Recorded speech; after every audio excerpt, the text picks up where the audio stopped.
আসসালামু আলাইকুম ওয়া রাহমাতুল্লাহি ওয়া বারাকাতুহু। আলহামদুলিল্লাহ নাহমাদুহু ওয়া নাস্তাঈনুহু ওয়া নাস্তাগফিরুহু ওয়া নু'মিনু বিহি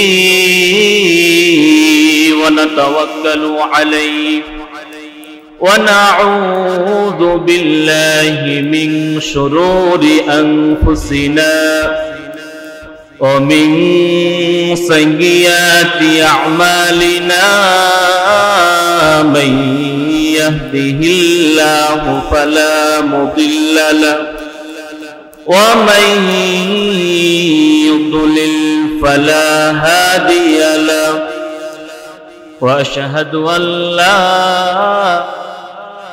إله إلا الله وحده لا شريك له وأشهد أن محمدا عبده ورسوله أما بعد فأعوذ بالله من الشيطان الرجيم بسم الله الرحمن الرحيم يا أيها الذين آمنوا أطيعوا الله وأطيعوا الرسول ولا تبطلوا أعمالكم চিন্তা করে দেখো না কবরে কি যাইবা না, চিন্তা করে দেখো না কবরে কি যাইবা না। যেই কবরে আল্লাহ ছাড়া বন্ধু কেহ থাকবে না, যেই কবরে আল্লাহ ছাড়া বন্ধু কেহ থাকবে না। চিন্তা করে দেখো না কবরে কি যাইবা না, চিন্তা করে দেখো না কবরে কি যাইবা না। যেই কবরে আল্লাহ ছাড়া বন্ধু কেহ থাকবে না, যেই কবরে আল্লাহ ছাড়া বন্ধু কেহ থাকবে না। চিন্তা করে দেখো না কবরে কি যাইবা না, চিন্তা করে দেখো না কবরে কি যাইবা না। এ দুনিয়ার সবই পর, কবর যে তোর আসল ঘর। এ দুনিয়ার সবই পর, কবর যে তোর আসল ঘর। কেমনে সেটায় থাকবি পড়ে শুধুই মাটির বিছানা, কেমনে সেটায় থাকবি পড়ে শুধুই মাটির বিছানা। চিন্তা করে দেখো না কবরে কি যাইবা না, চিন্তা করে দেখো না কবরে কি যাইবা না। যেই কবরে আল্লাহ ছাড়া বন্ধু কেহ থাকবে না, যেই কবরে আল্লাহ ছাড়া বন্ধু কেহ থাকবে না। চিন্তা করে দেখো না কবরে কি যাইবা না, চিন্তা করে দেখো না কবরে কি যাইবা না। আজান কানে শুনিয়া কেমনে থাকো বসিয়া, আজান কানে শুনিয়া কেমনে থাকো বসিয়া। কবরের আযাবের কথা একটু স্মরণ করো না, কবরের আযাবের কথা একটু স্মরণ করো না। চিন্তা করে দেখো এই কবরে আল্লাহ ছাড়া বন্ধু কেহ থাকবে না, যেই কবরে আল্লাহ ছাড়া বন্ধু কেহ থাকবে না। চিন্তা করে দেখো না কবরে কি যাইবা না, চিন্তা করে দেখো না কবরে কি যাইবা না। যেই কবরে আল্লাহ ছাড়া বন্ধু কেহ থাকবে না, যেই কবরে আল্লাহ ছাড়া বন্ধু কেহ থাকবে না, চিন্তা করে দেখো না কবরে কি যাইবা না, চিন্তা করে দেখো না কবরে কি যাইবা না। আলহামদুলিল্লাহ, সৈয়দপুর হাজীপাড়া জামে মসজিদের উদ্যোগে আয়োজিত আজকের ওয়াজ মাহফিল, আমরা শুরুতেই সেই মহান আল্লাহ পাক রব্বুল আলামিনের দরবারে শুকরিয়া জ্ঞাপন করছি, যিনি আমাদেরকে আজকের এই ওয়াজ মাহফিলে আসার এবং বসার তৌফিক এনায়েত করেছেন। এই জন্য আমরা সকলেই বলি আলহামদুলিল্লাহ। শান্তি অবতীর্ণ হোক আল্লাহ রসুলের প্রতি সাল্লাল্লাহু আলাইহি ওয়াসাল্লাম। সম্মানিত উপস্থিতি, সংক্ষিপ্ত আলোচনার বিষয় কবরের জীবন। আমি আলোচনার শুরুতে সকলের কাছে বিনীত অনুরোধ রাখব, যারা আপনারা এখন পর্যন্ত এদিক সেদিক ঘোরাফেরা করছেন, অপ্রয়োজনীয় কথাবার্তা গল্প গুজবে মশগুল রয়েছেন, আপনারা আপনাদের অনর্থক অপ্রয়োজনীয় কথাবার্তা বন্ধ করে, চলাফেরা বন্ধ করে স্টেজের সামনে এসে বসার জন্য বিনীতভাবে আহ্বান করছি। সম্মানিত উপস্থিতি, বলছিলাম আলোচনার বিষয় কবরের জীবন। খুবই গুরুত্বপূর্ণ একটি বিষয়, কারণ আল্লাহ রাব্বুল আলামিন আমাদেরকে এই পৃথিবীর বুকে পাঠিয়েছেন। এই পৃথিবীতে আমরা কেউ চিরস্থায়ী নই, কেউ চিরস্থায়ী ভাবে বসবাস করব না। একদিন না একদিন আমাদেরকে এই দুনিয়ার মায়া ত্যাগ করে কবরে যেতেই হবে, মৃত্যুবরণ করতেই হবে। সেই কবর ছাড়া আমরা দুনিয়াতে কেউ স্থায়ীভাবে বসবাস করার জন্য আসেনি।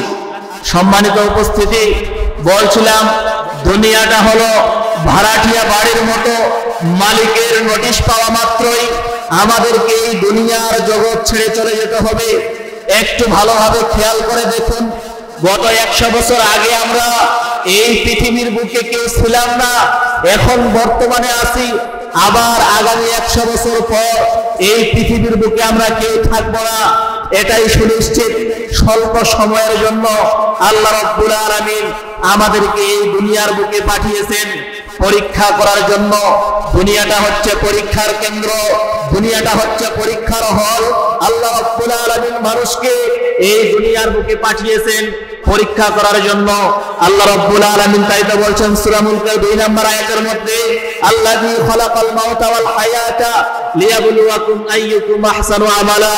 আমি তোমাদেরকে জীবন এবং মৃত্যু দান করেছি, লিয়াবলুয়াকুম, তোমাদেরকে পরীক্ষা করার জন্য, আইয়ুকুম আহসানু আমালা, তোমাদের মধ্য থেকে কে সর্বোত্তম আমল করতে পারে। মুসলিম শরীফের হাদিসের মধ্যে এসেছে, আল্লাহ রাসূল সাল্লাল্লাহু আলাইহি ওয়াসাল্লাম বলেছেন, ইন্নাদ দুনিয়া হুলওয়াতুন খাদিরাতুন, নিশ্চয়ই দুনিয়াটা হলো সবুজ শ্যামল, চাকচিক্যময়, সৌন্দর্যময়। দুনিয়াটা হচ্ছে চাকচিক্যময় একটি জায়গা। ওয়া ইন্নাল্লাহা মুস্তাখলিফুকুম ফিহা, আর নিশ্চয়ই আল্লাহ রাব্বুল আলামিন তোমাদেরকে এই দুনিয়ার বুকে পাঠিয়েছেন খলিফা হিসাবে, প্রতিনিধি হিসাবে। ফায়ানজুরু কাইফা তা'মালুন, আল্লাহ তাআলা তোমাদের পরীক্ষা করতে চান তোমরা কে কিরূপ আমল করো। সম্মানিত উপস্থিতি, অত্র আয়াত এবং হাদিস থেকে বোঝা গেল দুনিয়াটা হলো পরীক্ষার কেন্দ্র। আল্লাহ রাব্বুল আলামিন আমাদেরকে পরীক্ষা করার জন্য এই পৃথিবীর বুকে পাঠিয়েছেন। আমরা এখন পরীক্ষার কেন্দ্রে রয়েছি, পরীক্ষার হলে রয়েছি। একটু ভালো করে চিন্তা করে দেখুন, দুনিয়াতে আমরা বেঁচে থাকি কত বছর? 50 বছর। হে আব্দুল্লাহ ইবনে ওমর, তুমি দুনিয়ার বুকে বসবাস করো একজন গরিব ব্যক্তির নেই, একজন অসহায় ব্যক্তির নেই, একজন মুসাফির ব্যক্তির নেই। ওয়াউদ্দা নাফসাকা ফি আহলিল কুবুর, আর নিজেকে তুমি সদা সর্বদা একজন কবরের অধিবাসী মনে করো।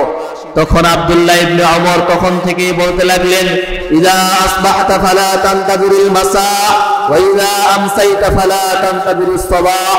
যখন তুমি সকাল করবে তখন তুমি সন্ধ্যা পর্যন্ত বেঁচে থাকার আশা আকাঙ্ক্ষা করবে না, আবার যখন তুমি সন্ধ্যা করবে তখন তুমি সকাল পর্যন্ত বেঁচে থাকার আশা আকাঙ্ক্ষা করবে না। কারণ হতে পারে সকাল করলেই সন্ধ্যার আগে তোমার মৃত্যু চলে আসতে পারে, আবার সন্ধ্যায় উপনীত হলে সকাল হওয়ার আগেই হতে পারে তোমার মৃত্যু উপস্থিত হতে পারে। এই জন্য আল্লাহ রাসূল সাল্লাল্লাহু আলাইহি ওয়াসাল্লাম আব্দুল্লাহ ইবনে ওমর রাদিয়াল্লাহু আনহুকে বললেন, তুমি দুনিয়াতে বসবাস করো একজন মুসাফির ব্যক্তির নেই, একজন অসহায় অপরিচিত গরীব ব্যক্তির নেই। সম্মানিত উপস্থিতি, বলছিলাম এই জন্য দুনিয়াটা হলো পরীক্ষার কেন্দ্র। আল্লাহ রাব্বুল আলামিন আমাদেরকে দুনিয়াতে পাঠিয়েছেন পরীক্ষা করার জন্য। আমরা দুনিয়ার জগতে এখন অবস্থান করছি, এর সময় যখন শেষ হয়ে যাবে তখন আমাদেরকে দুনিয়ার পরবর্তী জগৎ, পরকাল জগৎ বা কবরের জগৎ, আলামে বারজাখ যেটাকে বলা হয়, সেখানে আমাদেরকে যেতে হবে। সম্মানিত উপস্থিতি, বলছিলাম আলোচনার বিষয় হচ্ছে কবরের জীবন। কবর বলতে আমরা কি বুঝি? কবর বলতে সাধারণত মানুষ গর্তকে বুঝে। মৃত্যুর পর 3.5 হাত মাটির নিচে আমরা যেই মৃত মানুষকে দাফন করি, মানুষ শুধুমাত্র সেটাকেই কবর মনে করে। আসলে কবর বলতে 3.5 হাত মাটির গর্তকেই শুধু বোঝানো হয়নি। মৃত্যুর পর থেকে নিয়ে হাসরের মাঠে উঠার আগ পর্যন্ত মানুষ যেই সময়টাতে অবস্থান করে, যেই কালটাতে অবস্থান করে, সেটাকেই মূলত কবরের জগৎ বলা হয়, সেটাকেই মূলত কবর বলা হয়। আল্লাহ রাব্বুল আলামিনের সম্পর্কে বলছেন সূরা আবাসা এর 21 এবং 22 নম্বর আয়াতের মধ্যে, সুম্মা আমাতাহু ফাকবারাহ সুম্মা ইযা শাআ আনশারাহ। অতঃপর আল্লাহ রাব্বুল আলামিন মানুষকে মৃত্যু দান করেন, তারপরে তাকে কবরস্থ করেন। সুম্মা ইযা শাআ আনশারাহ। অতঃপর আল্লাহ রাব্বুল আলামিন যখন চাইবেন আবার হাসরের মাঠে তখন তুলবেন। সূরা তাহা এর 56 নম্বর আয়াতের মধ্যে আল্লাহ তাআলা বলছেন, মিনহা খলাকনাকুম ওয়া ফিহা নুঈদুকুম ওয়া মিনহা নুখরিজুকুম তারাতান উখরা। আমি তোমাদেরকে মাটি থেকে সৃষ্টি করেছি, ওয়া ফিহা নুঈদুকুম, আবার এই মৃত্যু দেওয়ার মাধ্যমে তোমাদেরকে মাটির মধ্যে নিয়ে যাব, অর্থাৎ কবরের মধ্যে ফিরিয়ে নিয়ে যাব। ওয়া মিনহা নুখরিজুকুম তারাতান উখরা, আবার মৃত্যুর পর কবরে যাওয়ার পর আবার সেই কবর থেকে, মাটি থেকে আমি তোমাদেরকে পুনরায় বের করব। সম্মানিত উপস্থিতি, বলছিলাম কবর বলতে শুধু মাটির 3 হাত গর্তকেই বোঝানো হয় না।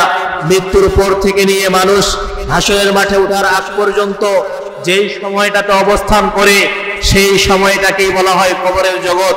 সেটাই হচ্ছে মূলত কবর। কবরের আযাব সত্য কিনা এ ব্যাপারে অনেক মানুষের মধ্যে সন্দিহান রয়েছে, সন্দেহ রয়েছে। অনেক মানুষ মনে করে আসলে মানুষকে মৃত্যুর পর কবরে দাফন করা হলেও মনে হয় কবরে শাস্তি দেওয়া হয় না। আসলে বিষয়টা তা নয়। কবরের শাস্তি সত্য, মানুষকে মৃত্যুর পর কবরের মধ্যে শাস্তি দেওয়া হয়। যারা পাপী ব্যক্তি, গুনাহগার ব্যক্তি, কাফের মুশরিক, তাদেরকে আল্লাহ রাব্বুল আলামিন কবরে শাস্তি দেন, এটা আমাদেরকে বিশ্বাস করতে হবে। যদি কোনো ব্যক্তি এটা বিশ্বাস না করে তাহলে তার মাঝে আর ঈমান থাকবে না, সে সঙ্গে সঙ্গে কাফের হয়ে যাবে। কবরের আযাব সত্য।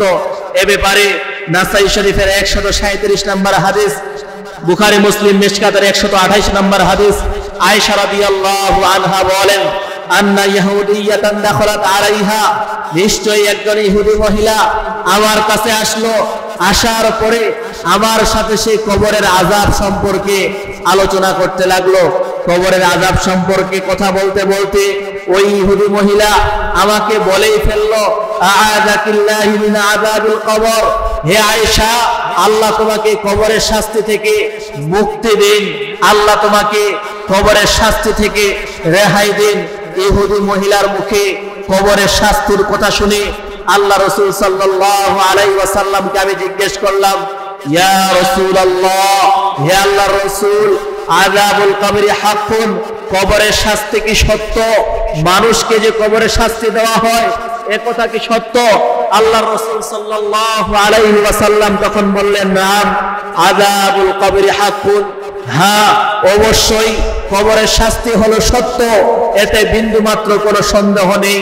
মানুষকে কবরের মধ্যে শাস্তি দেওয়া হয়।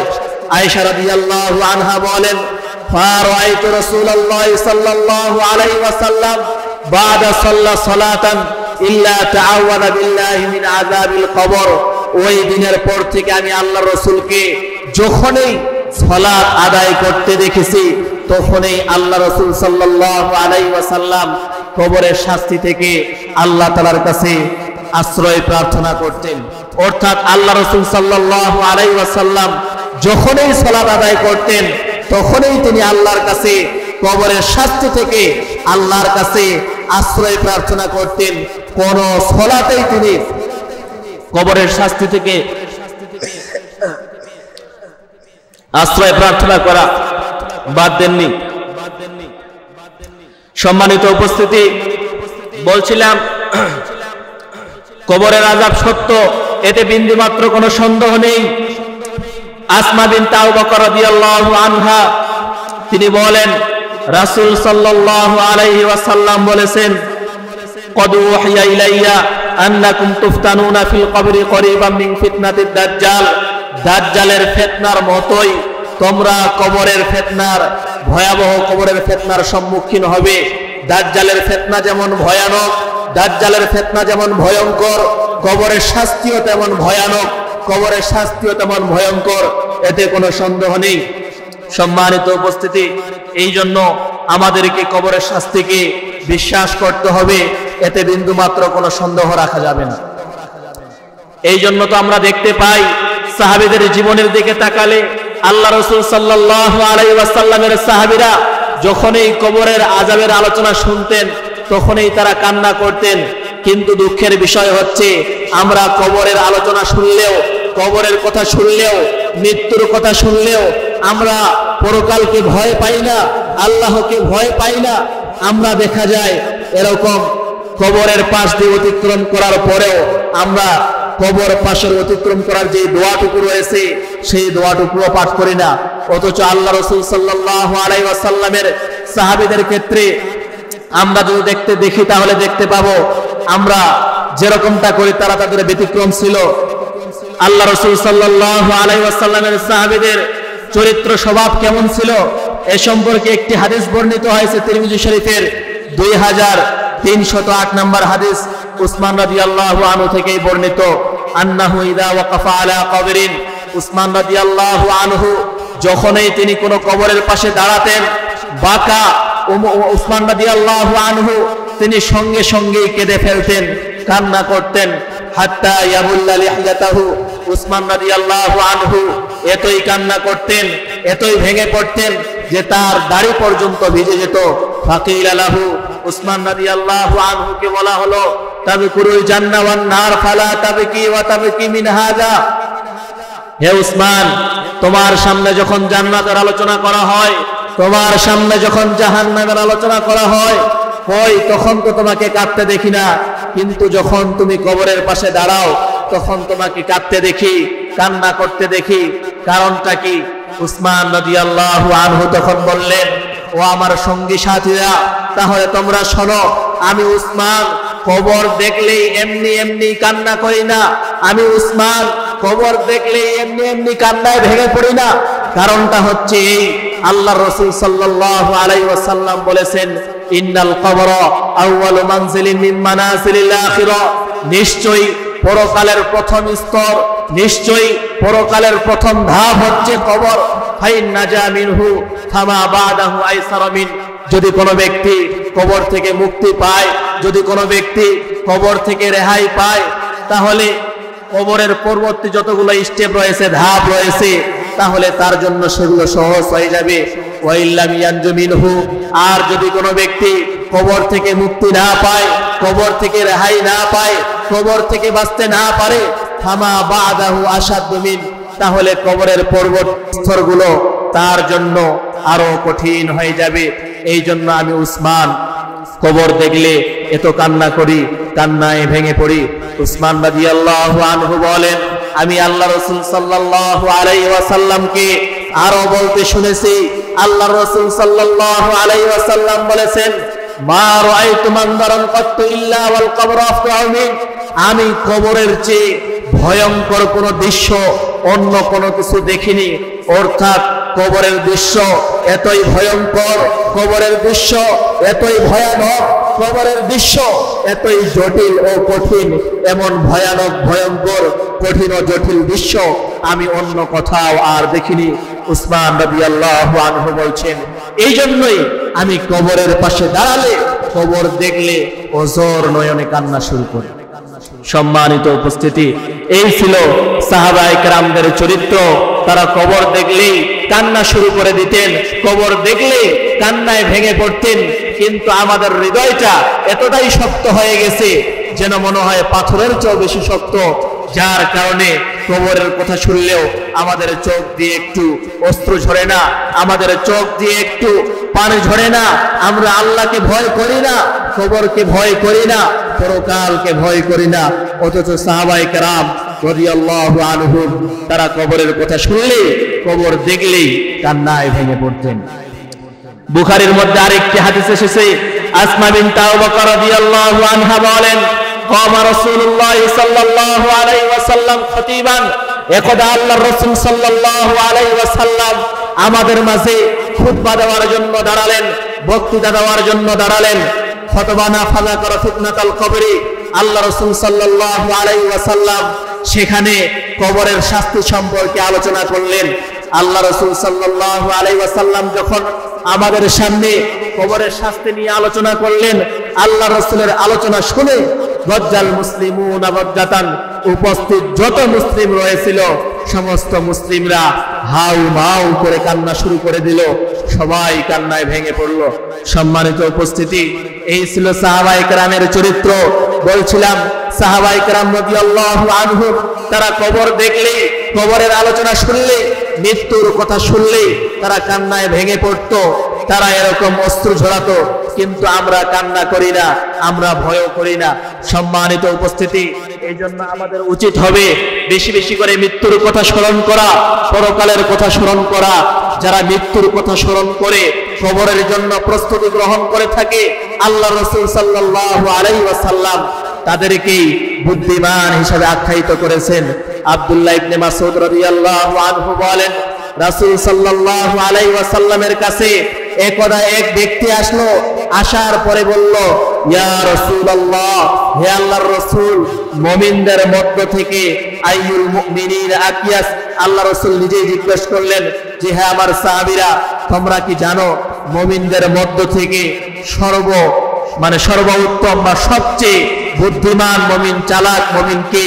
আল্লাহ রাসূল সাল্লাল্লাহু আলাইহি ওয়াসাল্লাম নিজে উত্তর দিয়ে তখন বললেন, মুমিনদের মধ্য থেকে সবচেয়ে বুদ্ধিমান ব্যক্তি হচ্ছে ওই ব্যক্তি যে ব্যক্তি সদা সর্বদা মৃত্যুর জন্য প্রস্তুতি গ্রহণ করে থাকে।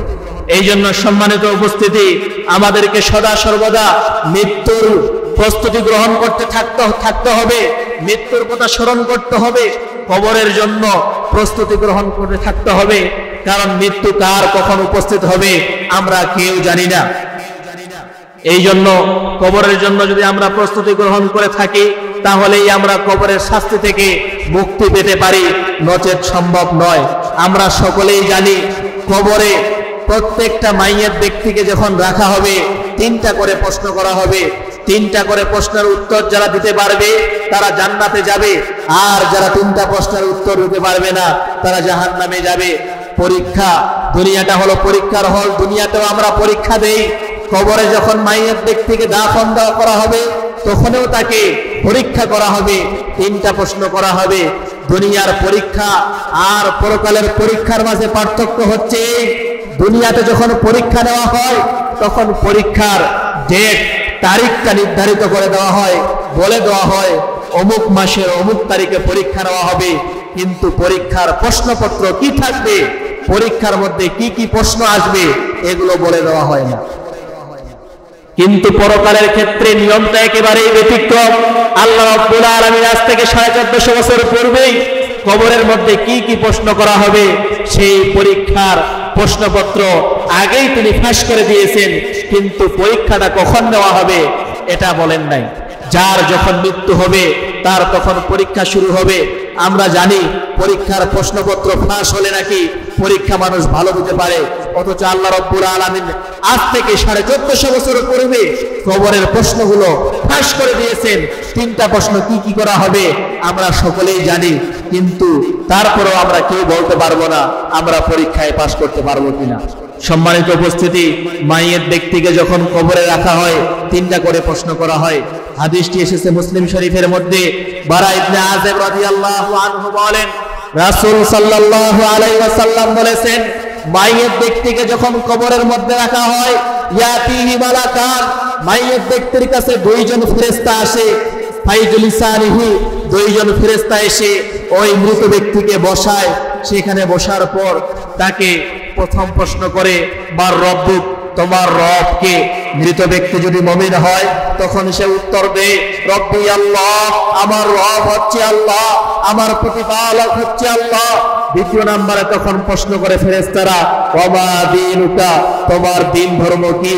দুনিয়াতে তুমি কোন দিন ধর্মের অনুসারী ছিলে, কোন দিন ধর্ম পালন করেছিলে?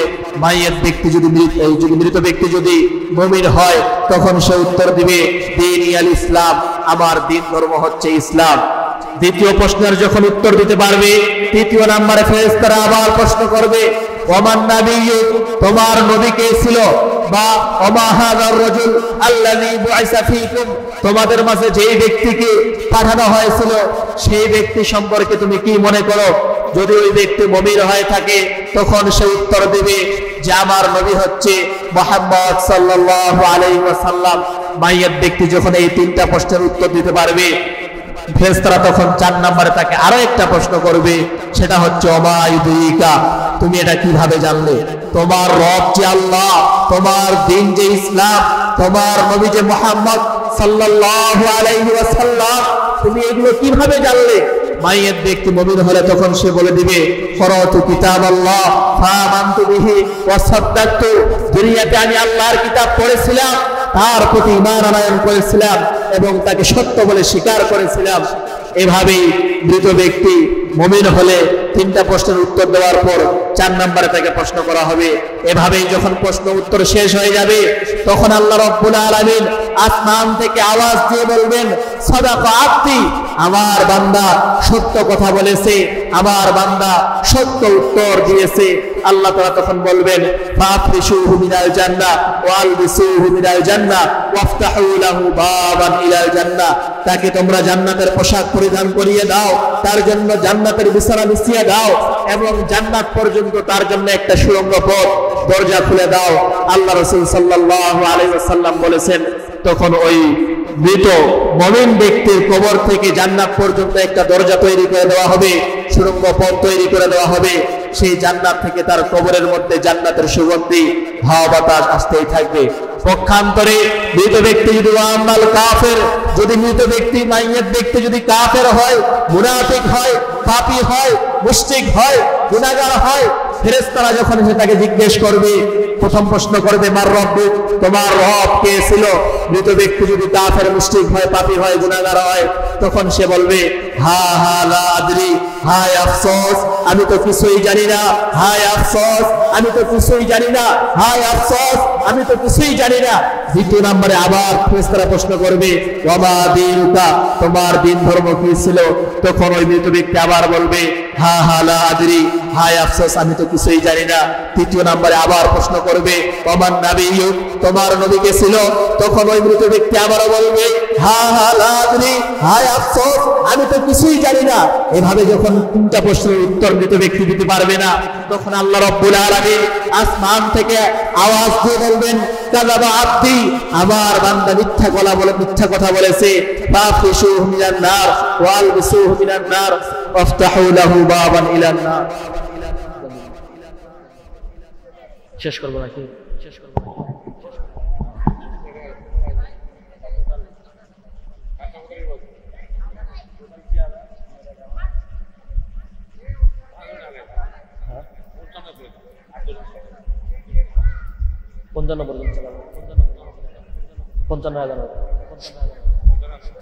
আচ্ছা আচ্ছা।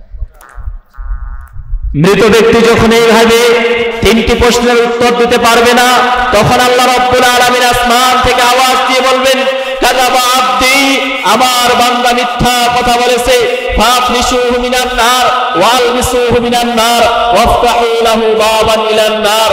অতএব তোমরা তাকে জাহান্নামের পোশাক পরিধান করিয়ে দাও, তার জন্য জাহান্নামের বিছানা বিছিয়ে দাও, এবং তার কবর থেকে জাহান্নাম পর্যন্ত একটা সুড়ঙ্গ পথ দরজা তৈরি করে দাও। আল্লাহ রাসূল সাল্লাল্লাহু আলাইহি ওয়াসাল্লাম বলছেন, তখন জাহান্নামের শাস্তি, লৌহ বাতাস এরকম তার কবরে আসতেই থাকবে। আল্লাহ রাসূল সাল্লাল্লাহু আলাইহি ওয়াসাল্লাম বলছেন, ওই মৃত ব্যক্তি যখন এই তিনটি প্রশ্নের উত্তর দিতে পারবে না, আল্লাহ রাসূল বলছেন, তখন আল্লাহ রাব্বুল আলামিন তার কবরটাকে এতই সংকীর্ণ করবেন, এতই সংকীর্ণ করবেন, এতই সংকীর্ণ করবেন যে তার ডান পাজরের হাড় বাম দিকে চলে আসবে। কবর তাকে এভাবে শাস্তি দিতে থাকবে। আল্লাহ রাসূল সাল্লাল্লাহু আলাইহি ওয়াসাল্লাম বলছেন, এরপরে ওই মৃত ব্যক্তির জন্য আল্লাহ রাব্বুল আলামিন এমন একজন ফেরেশতাকে নিযুক্ত করবেন, যেই ফেরেশতা চোখ দিয়ে কোনো কিছু দেখে না, যেই ফেরেশতা কান দিয়ে কোনো শোনে না, কান দিয়ে কোনো কিছু শুনতেও পায় না, আবার চোখ দিয়ে কোনো কিছু দেখতেও পারে না, এরকম একজন ফেরেশতাকে নিযুক্ত করা হবে শাস্তি দেওয়ার জন্য। এবং ওই ফেরেশতার হাতের মধ্যে থাকবে একটি লোহার হাতুড়ি। আল্লাহ রাসূল বলছেন, লাউ দুরিবা বিহা জাবাল লাসারা তুরাবান, যদি ওই লোহার হাতুড়ি দিয়ে বিশাল বড় একটা পাহাড়ের মধ্যেও আঘাত করা হয়, তাহলে আঘাত করার সঙ্গে সঙ্গে ওই পাহাড়টি ধূলিকণার ন্যায় পরিণত হবে ওই লোহার হাতুড়ি দিয়ে। এরকম মৃত ব্যক্তিকে ফেরেশতা পিটাতেই থাকবে। মৃত ব্যক্তি চিৎকার করবে, আর্তনাদ করবে, আওয়াজ দিয়ে কান্নাকাটি করবে, কিন্তু ওই ফেরেশতা তো চোখ দিয়ে কোনো কিছু দেখতেও পারবে না, আবার কান দিয়ে শুনতেও পারবে না, এভাবে তাকে শাস্তি দিতেই থাকবে। আল্লাহ রাসূল সাল্লাল্লাহু আলাইহি ওয়াসাল্লাম বলছেন, ওই অন্ধ বধির এরকম ফেরেশতা যখন তাকে এভাবে মারবে, পিটাবে, শাস্তি দিবে, সে এত জোরে চিৎকার করবে, আর্তনাদ করবে, কান্নাকাটি করবে, এই আওয়াজ সবাই শুনতে পাবে। মা বাইনাল মাশরিক ওয়াল মাগরিব ইল্লা সাকালাইন, পূর্ব থেকে পশ্চিম প্রান্ত পর্যন্ত যত প্রাণীকুল রয়েছে সমস্ত প্রাণীকুল তার এই আর্তনাদ চিৎকার সবাই শুনতে পায়। তবে মানুষ এবং জিন ব্যতীত, মানুষ আর জিন এই মৃত ব্যক্তির চিৎকার আর্তনাদ শুনতে পায় না। কেন শুনতে পায় না? আল্লাহ রাসূল সাল্লাল্লাহু আলাইহি ওয়াসাল্লাম বলছেন, আমি যদি এই আশঙ্কা না করতাম যে তোমরা ভয়ে মৃত ব্যক্তিকে দাফন করবে না, এই আশঙ্কা যদি আমার না থাকতো, তাহলে আমি আল্লাহর কাছে দোয়া করতাম যে আল্লাহ রাব্বুল আলামিন যেন তোমাদেরকে কবরের শাস্তি শুনিয়ে দেন। কিন্তু আমার ভয় হয় তোমরা যদি কবরের শাস্তি শুনতে পাও, তাহলে তোমরা ভয়ে আর কোন মৃত ব্যক্তিকে দাফন করবে না। সম্মানিত উপস্থিতি, বলছিলাম এভাবেই মানুষকে কবরের মাধ্যমে শাস্তি দেওয়া হয়। আমরা যদি কবরের শাস্তি থেকে বাঁচতে চাই, তাহলে আমাদের করণীয় কি? আমি সংক্ষিপ্ত আকারে তিনটি আমলের কথা বলেই শেষ করব, যেহেতু ইশারের আজানের সময় হয়ে আসতেছে। তিনটি আমল হচ্ছে কবরের শাস্তি থেকে যদি আমরা বাঁচতে চাই, তিনটি আমলের মধ্যে প্রথম নাম্বার আমল হচ্ছে আমাদেরকে 5 ওয়াক্ত নামাজের মধ্যে এই দোয়াটি পাঠ করতে হবে। সেই দোয়াটি কি? যে আল্লাহুম্মা ইন্নী আউযু বিকা মিন আযাবি জাহান্নাম ওয়া আউযু বিকা মিন আযাবিল কবর ওয়া আউযু বিকা মিন ফিতনাতিল মাসীহিদ দাজ্জাল ওয়া আউযু বিকা মিন ফিতনাতিল মাহইয়া ওয়াল মামাত। আল্লাহ রাসূল সাল্লাল্লাহু আলাইহি ওয়াসাল্লাম সাহাবায়ে কেরামকে এই দোয়াটি শিক্ষা দিয়েছেন। আব্দুল্লাহ ইবনে আব্বাস রাদিয়াল্লাহু আনহু বলেন, রাসূল সাল্লাল্লাহু আলাইহি ওয়াসাল্লাম সাহাবায়ে কেরামকে যেইভাবে কুরআন শিক্ষা দিতেন, তিনি আমাদেরকে এই দোয়াটিও শিক্ষা দিয়েছিলেন। এই হাদিসের ভিত্তিতে অনেক মুহাদ্দিসিন কেরাম বলে থাকেন যে প্রত্যেক ফরজ নামাজের বৈঠকের মধ্যে এই দোয়াটি পাঠ করা ওয়াজিব, বাধ্যতামূলক, সবাইকে পাঠ করতেই হবে। এই জন্য আমরা চেষ্টা করব এই দোয়াটি আমল করার। প্রত্যেক নামাজের ফরজ সালাতে, বিশেষ করে ফরজ সালাতের বৈঠকের মধ্যে আমরা এই দোয়াটি পাঠ করার চেষ্টা করব। এবং দ্বিতীয় নাম্বার যেটা আমল, তা হচ্ছে সূরা মুলক রাতের বেলা তেলাওয়াত করা। আল্লাহ রাসূল সাল্লাল্লাহু আলাইহি ওয়াসাল্লাম বলছেন, তিরমিজি শরীফের 2890 নম্বর হাদিস, যে ব্যক্তি রাতে ঘুমানোর আগে সূরা মুলক তেলাওয়াত করবে, পাঠ করবে, আল্লাহ রাব্বুল আলামিন তাকে কবরের ফিতনা থেকে রক্ষা করবেন, বাঁচাবেন। সম্মানিত উপস্থিতি, 3 নাম্বার যেটা সেটা হচ্ছে আল্লাহর কাছে আমাদেরকে বেশি বেশি আশ্রয় প্রার্থনা করতে হবে কবরের শাস্তি থেকে বাঁচার জন্য, তাহলেই আমরা বাঁচতে পারবো, নচেত কবরের শাস্তি থেকে বাঁচা সম্ভব নয়। পরিশেষে একটি হাদিস বলবো, তা হচ্ছে আনাস বিন মালিক থেকে বর্ণিত, রাসূল সাল্লাল্লাহু আলাইহি ওয়াসাল্লাম বলেছেন, ইয়াতবাউল মাইয়িতা সালাসাতুন, একজন মানুষ যখন মারা যায়, মৃত্যুবরণ করে, 3টা জিনিস তখন তার অনুসরণ করে, 3টা জিনিস অনুসরণ করতে করতে কবর পর্যন্ত যায়। 3টা জিনিস কি? ইয়াতবাউ আহলুহু ওয়া মালুহু ওয়া আমালুহু, তার অনুসরণ করে তার এরকম ধন সম্পদ, তার পরিবার পরিজন এবং তার আমল, 2টা জিনিস কবর থেকে ফিরে আসে, তার পরিবার পরিজন এবং ধন সম্পদ। একটা জিনিস শুধু কবরে তার সাথে থেকে যায়, সেটা হচ্ছে আমল। এই আমল যদি আমরা কবরে নিয়ে যেতে না পারি, তাহলে কিন্তু আমাদের তখন আর আফসোস করে লাভ হবে না। এই জন্য আমাদের উচিত হবে পরকালে কবরের শাস্তি থেকে বাঁচার জন্য দুনিয়াতেই আমাদেরকে আমল করে মৃত্যুর জন্য প্রস্তুতি গ্রহণ করতে হবে। কারণ আমরা যদি মৃত্যুর জন্য প্রস্তুতি গ্রহণ না করি এবং হঠাৎ করেই মৃত্যুবরণ করি এবং পরকালে তখন আফসোস করি, তখন কোনো আর লাভ হবে না। আল্লাহ রাব্বুল আলামিন এই মর্মে বলছেন সূরা মুমিনুন এর 99-100 নম্বর আয়াতের মধ্যে, হাত্তা ইযা জাআহুল মাউত ক্বালা রাব্বির জিউন, যখন মানুষের কাছে হঠাৎ করে মৃত্যু চলে আসে, তখন মানুষ বলে, রব্বির জিউন, হে আল্লাহ আপনি আমাকে আরেকবার সুযোগ দিন, আরেকবার অবকাশ দিন, লাআল্লি আ'মালু সালিহান ফিমা তারাক, এতদিন আমি যেই ভালো কাজগুলো করিনি, ইবাদতগুলো করিনি, এখন যেন আমি করতে পারি। আল্লাহর কাছে এইভাবে ফরিয়াদ করবেন, কিন্তু আল্লাহ রাব্বুল আলামিন তখন বলবেন, কাল্লা, কখনোই না, তোমাকে আর অবকাশ দেওয়া হবে না, আর সুযোগ দেওয়া হবে না। সূরা ফাতিরের 37 নম্বর আয়াতের মধ্যে আল্লাহ বলছেন, আওয়ালাম নুআম্মিরুকুম মা ইয়াতাযাক্কার ফীহি মান তাযাক্কার ওয়া জাআকুমুন নাযীর, সেই দিন আল্লাহ বলবেন, ও আমার বান্দা, তুমি আমার কাছে এখন অবকাশ চাচ্ছ, এরকম সুযোগ চাচ্ছ কেন? আমি কি তোমাকে একটা জীবন দেই নাই? তুমি যদি চাইতে তাহলে তুমি সেই জীবনে আমল করতে পারতে, তুমি যেহেতু সেখন আমল করো নাই, কাজেই এখন তোমাকে আর সুযোগ দেওয়া হবে না।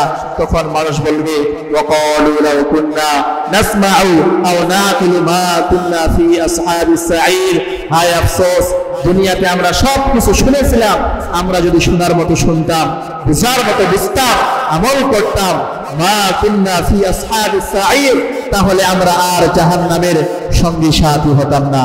কাজেই প্রিয় মুসলিম ভাই ও বোন, আসুন আমরা এর জন্য কবরের শাস্তি থেকে বাঁচতে হলে আমাদেরকে দুনিয়াতেই আমল করে মৃত্যুর জন্য সদা সর্বদা প্রস্তুত থাকতে হবে।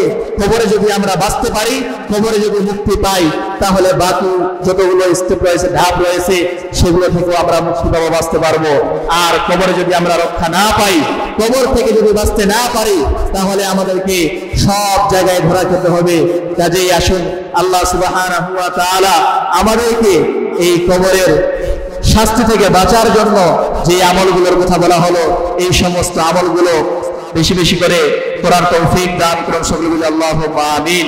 এবং আমরা এই পৃথিবীর বুকে যতদিন বেঁচে থাকবো, ঈমান আমল নিয়ে যেন পূর্ণাঙ্গ মুমিন হয়ে কবরে যেতে পারি, আল্লাহ রাব্বুল আলামিন আমাদেরকে সেই তৌফিক দান করুন, আল্লাহুম্মা আমিন।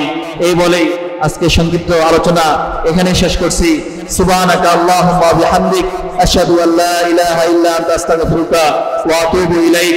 আসসালামু আলাইকুম ওয়া রাহমাতুল্লাহি ওয়া বারাকাতুহু।